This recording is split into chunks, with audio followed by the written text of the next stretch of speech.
No ensino médio havia um cara conhecido como a Fera. O apelido não era à toa, sua aparência chamava atenção por vários motivos. Ele era bem moreno, grandalhão, com um corpo meio desproporcional e o rosto cheio de acne, o que o fazia se destacar entre os outros.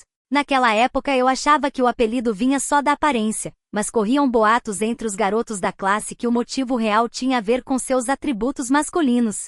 Nenhuma das minhas amigas confirmava essa lenda, e naquela fase da vida, a gente não se importava muito com isso. Além disso, a aparência dele, tão pouco atraente, não ajudava a despertar curiosidade. 25 anos se passaram desde que terminei o ensino médio. Nesse tempo, estudei medicina, me especializei em psiquiatria e foquei minha carreira em transtornos de personalidade, vícios, depressão e problemas de casal. Hoje tenho minha própria clínica em Lisboa e me dedico a ajudar pessoas que enfrentam momentos difíceis. Há alguns meses, recebi um pedido de consulta de um homem chamado Miguel Santos. No começo não o reconheci, mas quando ele entrou no consultório percebi que era a Fera.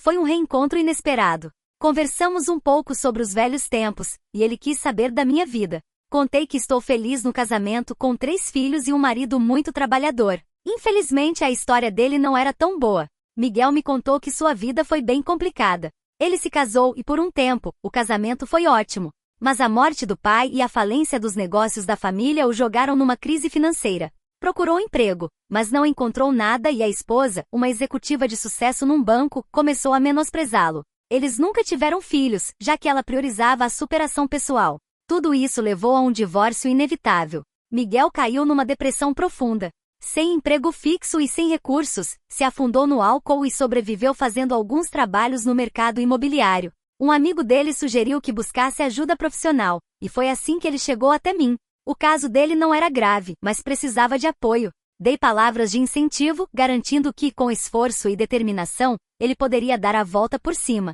Com o passar da terapia, a situação dele melhorou. Meu marido, por meio de contatos, conseguiu um emprego estável para ele, o que foi um divisor de águas. Miguel começou a recuperar a autoestima, e aos poucos, nossas conversas nas sessões ficaram mais pessoais. Ele confessou que estava há mais de 1 ano sem ter relações sexuais. Apesar de sair para tomar umas e frequentar alguns lugares com amigas, não teve nenhum encontro íntimo. Não consegui evitar de lembrar dos boatos sobre a Fera. Será que eram verdade?